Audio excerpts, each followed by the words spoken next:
Okay, perfect. Maybe just okay, we're recording. All right, so there we go. Hi everyone, how are you? Thanks for having me. I hear that you've been kind of working through some great stuff about recruiting, and Melissa talked about her really great self-esteem model, which I love. I'm going to go ahead and see if I can get everybody muted here, just so we don't have background. There. Okay, I think we're all muted for now. All right, so I decided to talk to you about a few thoughts that I have, and maybe some advice, and maybe some tips and some mindset shifts about attracting builders. And I'm going to run through this pretty quickly because I think you guys usually meet for 30 minutes anyway, but I only have until 2:30 your time before I have to be on another call. So I'm going to kind of breeze over it, and I'm going to suggest, if you have something to write some notes, I think that it will be helpful to just jot down a few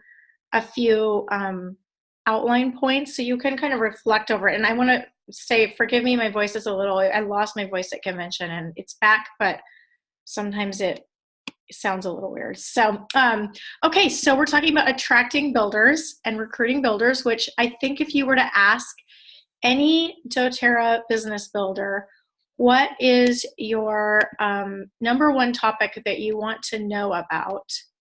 It is usually finding builders is the answer you'll get. Finding builders. Well, I like to phrase it a little differently. And I phrase it as attracting builders, because finding builders really implies hunting people down. And while we're really proactive about recruiting, hunting people down doesn't really work. And so I find that a lot of builders will either wait for people to approach them about the business, or they'll really aggressively hunt people down in a way that just feels like desperation, and it's not attractive, and it ends up being counterproductive. And so I like to say attracting builders, because what we're looking for is being magnetic, that people see us, they do hear our message. We do have to open our mouths and we have to have our message, but they're drawn to us, and they're wanting to join and partner and follow and all of that. So I'm going to dive right into the way I approach attracting builders, and I'm going to start with just running through what I call the core steps of success in our business, and it's really learning how to sell 3 things.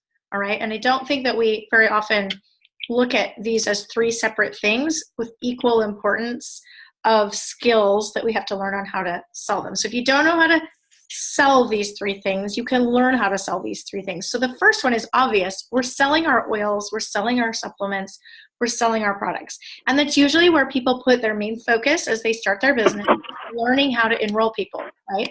Which is really, really important. We have to learn how to enroll people. We have to sell the product, and there's an art to it. And we have trainings for that. And so there's language that you use, and there's a way to approach it, and there's a way to help people see, oh, these products are safer, they're more effective, they're cheaper, it's a no-brainer, I want them, they buy. Once you master that, you're kind of off and rolling with some momentum of getting some volume.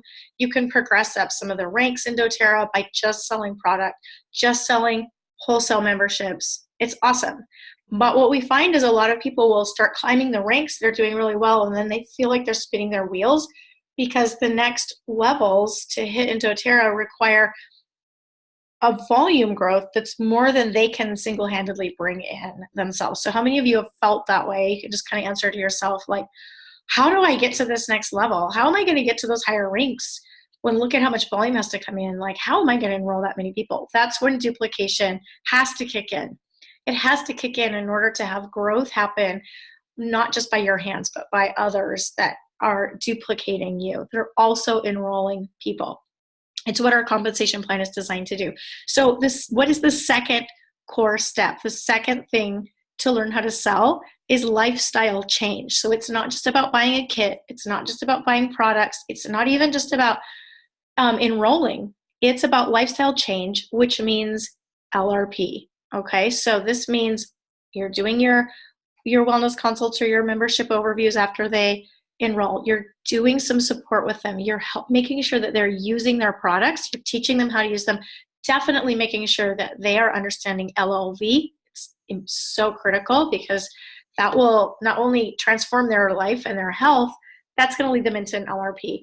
And that's where you get residual volume from your customers. Okay, so that's the second thing. The third thing is selling the business opportunity. And really what you're selling is a decision for people to make a commitment to build a business.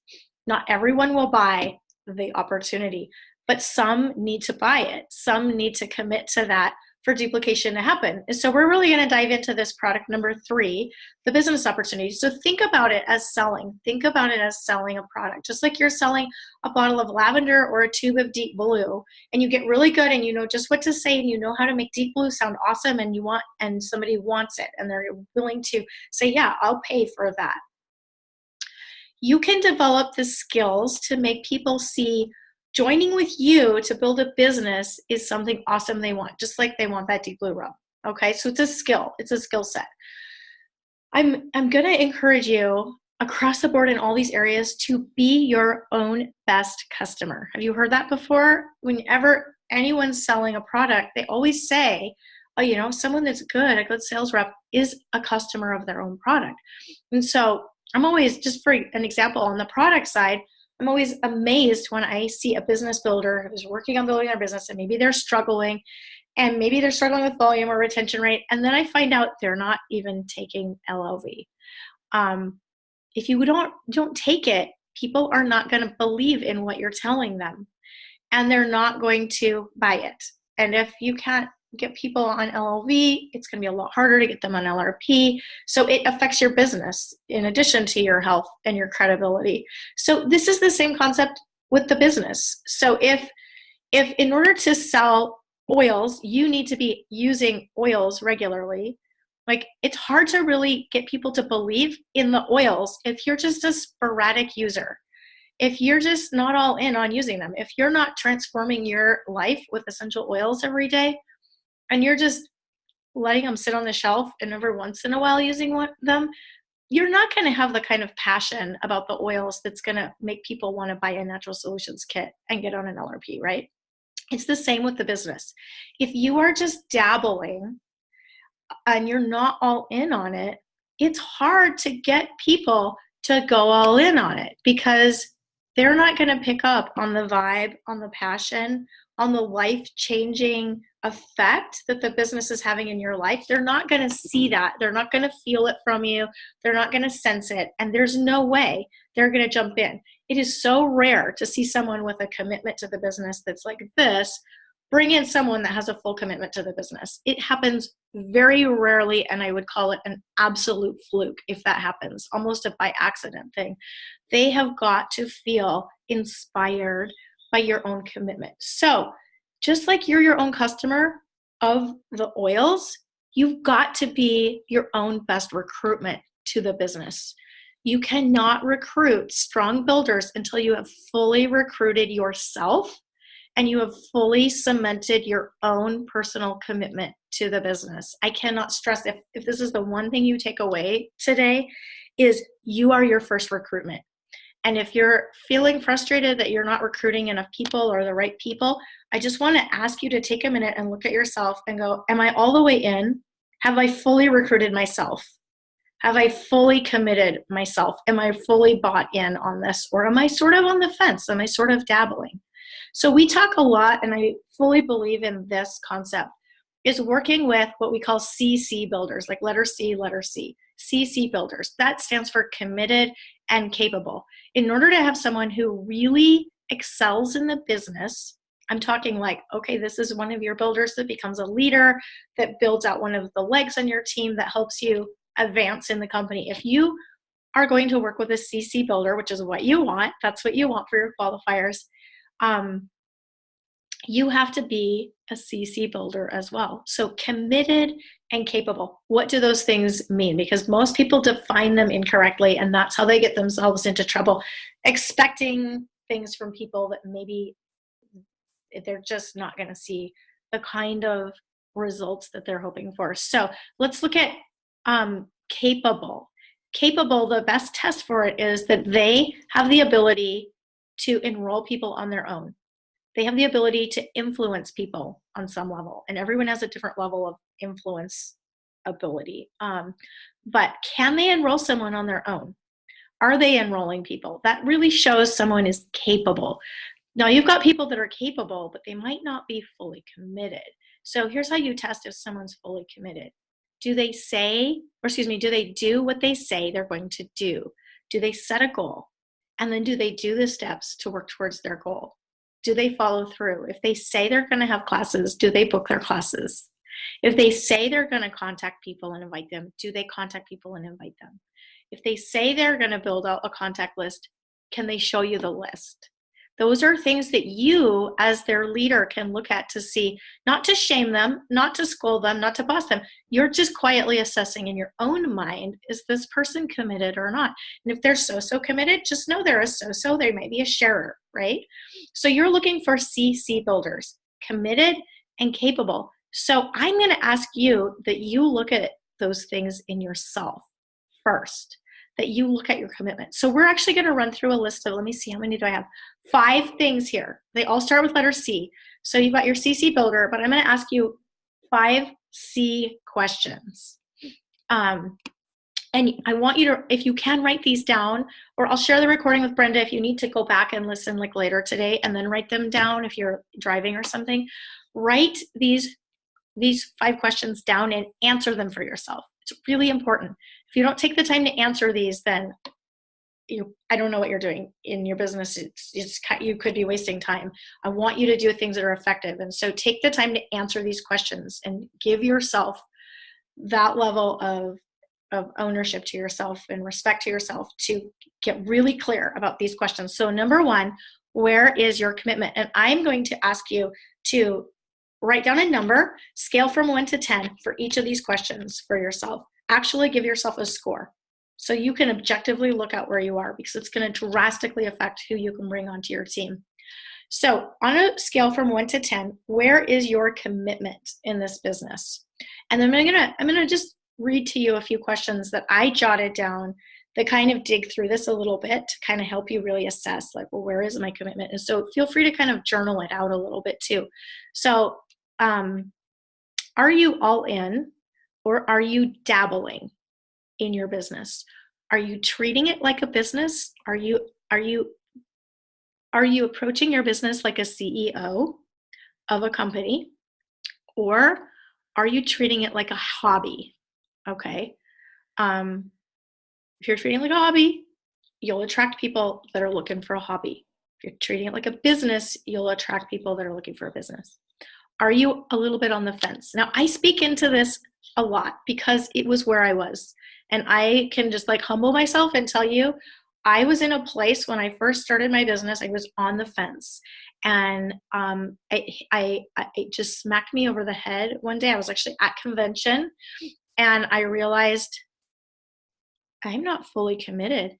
What I am doing is I'm like sitting on a fence with one leg over, saying I'm in this business, doing some of it, and expecting and hoping for the full result. You know, I'm looking at those ranks, I'm looking at those income averages, I'm wanting a life change, I'm wanting the income to show up. And I was secretly hoping that I guess I would just get the fortune of finding a few great people and it would take me there. But I was unwilling to fully give of myself all of the time that it took. And so I was on the fence. And then I realized this is an integrity issue. I am expecting to get something that I'm not willing to fully invest into to get it. And I'm kind of playing this business like a lottery ticket. And that does not work. It doesn't work. And it's not really in integrity either, because doTERRA is paying me to do a job. And if I want that check, I need to do the job. Okay, so are you testing the business out? Because this is what I was doing. I was sort of testing the water. Like I had my toe in the water. I was testing it, kind of thinking like, well, I'll see how it works and I'll go more in if I start to see it pay off. But I was entertaining thoughts in the back of my mind of like an exit strategy or a plan B. Like, I'm just going to test this and we'll kind of see. And, if it really starts working, I'll dive in more. If it doesn't, I can always kind of quietly slip out the back door. I realized I would never succeed if that backdoor option was there. So I slammed that door shut. I locked it up. I made it a non-negotiable option. And that was when my business literally skyrocketed, was when I fully committed in. I'm just going to tell you that lack of commitment kills. It absolutely kills the ability to influence people to commit into the business every time. You cannot fake commitment.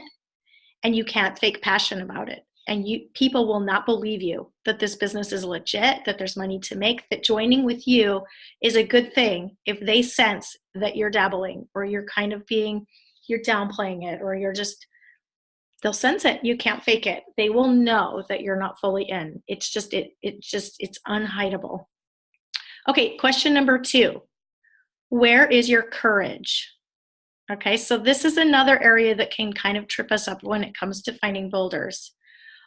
It's just that we're not opening our mouth about it enough because of fear. So I'm going to ask you again to rate yourself 1 to 10. Where's your courage on opening your mouth and sharing the business with people, asking them if they would like to learn about it? How often are you talking to people about the business? Are you initiating conversation with them about it, or are you waiting for them to sort of emerge and ask you about it? Because almost always they won't.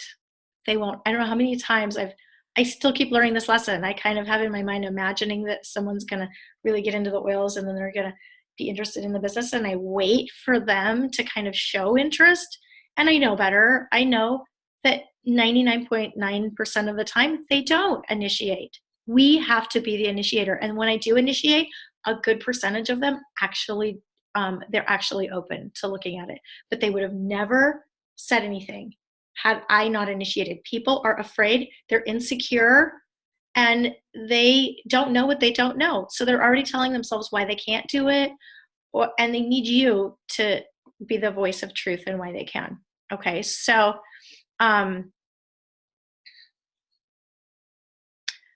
here's the deal. I was really afraid when I came into the business of losing friends. Okay. I was really afraid of people. I mean, I wouldn't have admitted this, but I was like, I don't want people to think I'm weird. I don't want people to think I'm desperate. I don't want people to think I'm, I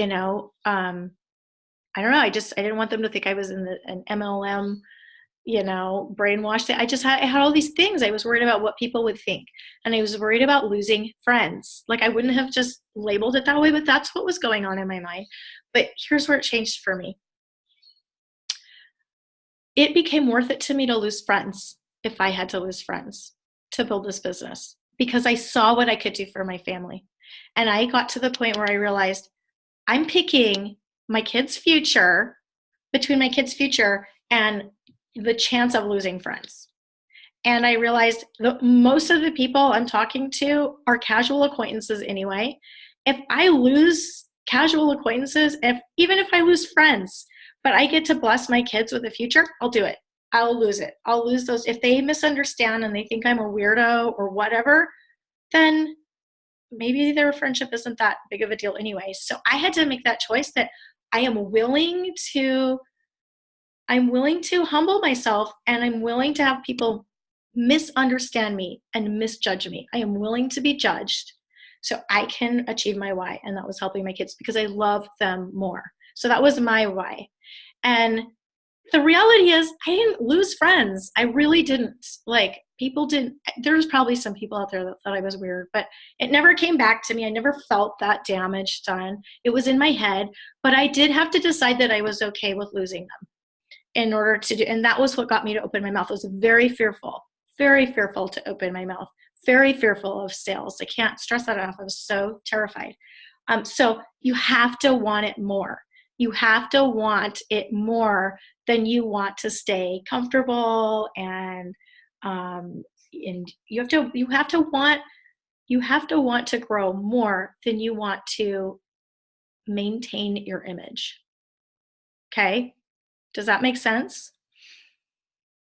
I just adopted the motto, feel the fear and do it anyway. Like, the fear was always there. It's still there. I just went out on a limb on Sunday, reached out to a contact that's been on my list for months that I've been afraid to contact. And I felt scared, but I did it anyway. And guess what? We're Skyping on Thursday because she's interested in learning about it. I could have had that conversation 5 months ago, but I've been holding off and fearful, and honestly, it could really bless her. So feel the fear, just do it. And if they say no, who cares? Who cares? It's worth it, because you'll find people that say yes. Okay, where is your confidence? That's the next question. How determined, and again, 1 to 10, how determined are you to win? This is about belief. So when you really ask yourself, all right, if I were to make a bet, I would bet money on whether I'm going to make my goal or not. Would you make that bet? Do you really feel confident that you're going to get there? Because you're not going to attract people until you have that level of confidence that you actually are like, I know, whatever it takes, I am going to get there. I've got that secret exit door latched. I have no other option. It's like the army that hits the island to take the island and they burn their boats. Have you burned your boat? Are you that committed? Like, there's no way but forward. When your confidence is at that level, people will sense it and they will believe you. So they will hear you talk about your business, your goals, your plans. And are you talking about your business, your goals, and your plans? If you're talking about those things and you have full confidence that you're going to reach it, then are they believing that you'll get there? Okay. You should be able to tell. When I talk about what I'm doing and where I'm going in this business, do people leave believing that I will get there? When you invite them to join you, do they sense that if they say no, they might be missing out on something great? Because that's what you're going for. You're going for people need to be honestly a little bit afraid that they're going to miss out if they don't jump in with you. If they don't feel confident that you're going to win at this doTERRA business game, they won't follow. People follow winners. They just do. They follow winners. And it doesn't matter if you've already achieved your goals. It doesn't matter if you've already had success. That's kind of a myth. People get this limiting belief that I haven't already become a diamond, so how am I going to get them to follow me? I haven't even hit elite yet, They don't follow you because of what you have achieved. They follow you because they believe that you're going there and you're going to get there. They believe that you will have success. Okay, give me 1 second. I'm texting my next mentor call to let her know I'm going to be late because I want to finish this with you. And I kind of should have known that I like to cram a lot in. Hang on 1 second.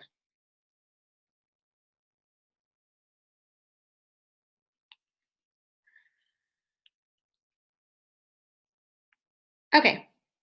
She will give me some grace. Okay, so where were we at? Confidence. We're going to go to number 4. Where's your connection with people? And when I say connection, I want to talk about being relatable. Can they see themselves in you in some way? Can they see your life having some similarities? So there's maybe totally different scenario in your life. Can they see something in you that they relate to, that they will connect emotionally to you? And that means, are you being transparent? Are you being transparent? Now, this one's tough for people because this requires humility and it's a pride issue. And we have to actually ditch our pride in order to be transparent and talk about our own pain points, our own financial struggles, our own reasons why we need this business to work. This is hard. A lot of people don't want to do this, especially if they feel like they're in a place in life where it's maybe keep up with the Joneses, or they're part of a certain social demographic and they want to, maybe their husband has a successful career and they don't really want to go out and go, we need money. It feels weird. It feels like embarrassing. But if people don't see that you have a need and you have a problem that you're solving with doTERRA, then they're not going to relate. And there's a lot of people out there who are really struggling and they need finances, and they're too prideful and embarrassed to admit it. But they need to hear someone else speak it out and say, gosh, we need a solution. We need a solution. And so that was hard for me. I had to, like, we lived a nice, middle class, suburban lifestyle, and everybody kind of just is doing their thing. And we kind of had a financial hiccup. Of course, you're just like, behind the scenes doing what you need to do to make it work. And you don't want anybody to know, like, okay, there's struggle here. But when doTERRA became the answer, I realized I have to come clean with this and tell people we were struggling and we needed help. And people related to it. And they were like, me too. Oh my gosh, could this help me? So I see a lot of people all the time that are just unwilling to talk about their real reason. They'll say, well, I'm doing this. I really want to help people. And that's great. We all want to help people. But if you're doing it for a business, you want to earn the income. Because if you only want to help people, refer them to someone else that needs the income. You don't need to enroll them.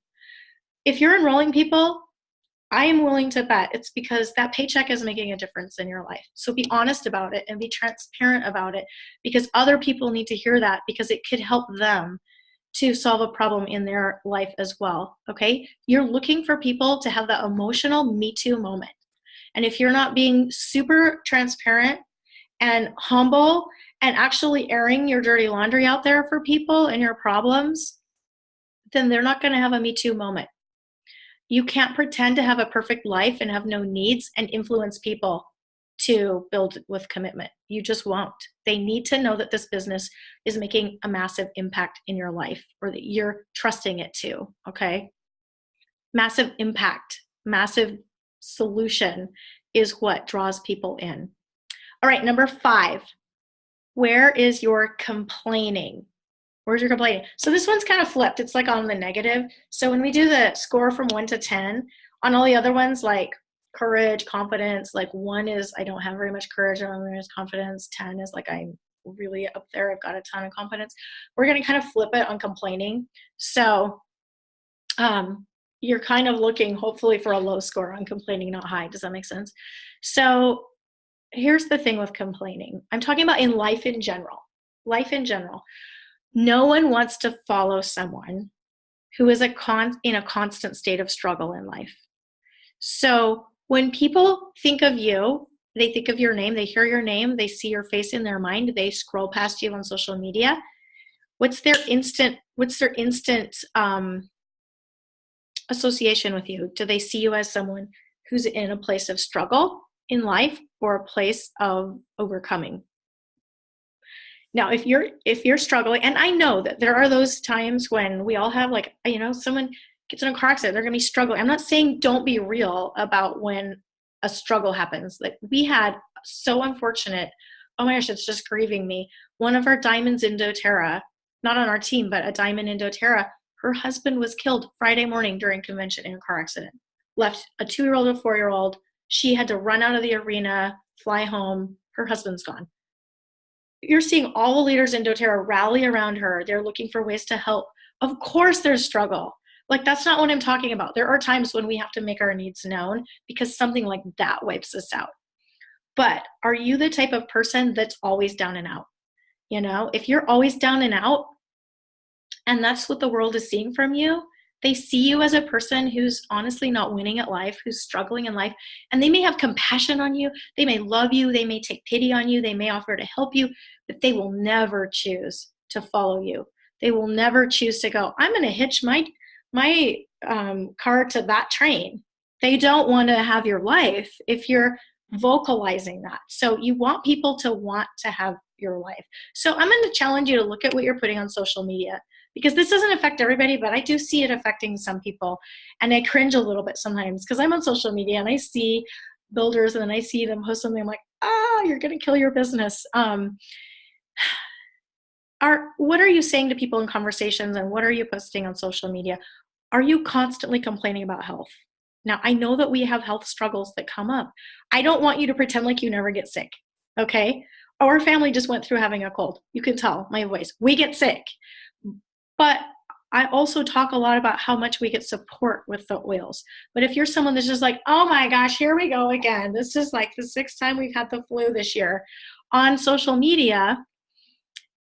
Do people want your oils? No, they don't want your oils. So do you complain about money? Do you complain about never being able to pay your bills? Do you complain about, life always kicking you down? Do you talk a lot about what you're lacking? And do you speak as if you're a victim all the time of hard circumstances? You can absolutely wipe out your potential market so fast. And it's hard to recover that. So victims are not attractive. And so sometimes there's a major struggle that happens in life. But even those with major struggles can choose to approach it and speak about it from a place of overcoming and a place of choosing victory. And that gets attention. That's magnetic. People are like, I love that. Look at how she is handling that in life. I want to be that kind of person. People follow the overcomers. Okay. I was just noticing in the media, something that's hitting big right now. Have you guys seen this? Elizabeth Smart. Okay. Elizabeth Smart is in the media a lot because she was kidnapped at age 12, abused, then rescued back in I don't know, was it 16 years ago? And the woman that was one of her captors was just released this week. And so she's hitting the news a lot. Well, she has taken a platform. Now she's like a woman. She's a mom. She's so well spoken, a platform of overcoming. And she's just talking a lot about her journey of choosing to not let that taint her life, that she's choosing to not let it define her. And everyone's glued to it. Why? Because she's winning. She was victimized, but she did not become a victim. She's winning. She's overcoming. So